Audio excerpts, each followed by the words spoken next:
Senator from Virginia. Mr. President, I have an amendment at the desk, and I ask for its immediate consideration. The clerk will report. The senator from Virginia, Mr. Warner, proposes an amendment numbered 5488 to amendment numbered. Unanimous consent to dispense with the reading. Without objection. Mr. President, the end is near.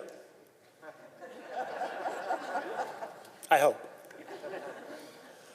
For those of us on this side of the aisle who've worked long and hard, this is the last substantive action we have to take before final passage of a historic piece of legislation.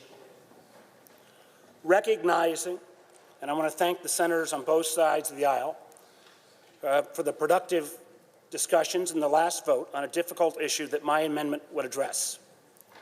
My amendment would simply strike the offset in the previous amendment, known as the state and local tax deduction, and replace it with a 2-year extension of a so-called loss limitation policy that has bipartisan support over many years.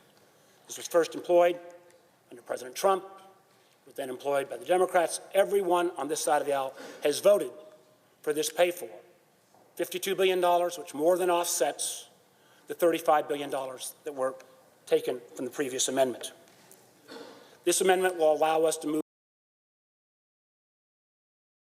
forward on this historic legislation on drug prices, climate change, reform the tax code, and bringing down inflation and making sure we've got a true comprehensive energy policy. I urge all my colleagues to support the amendment.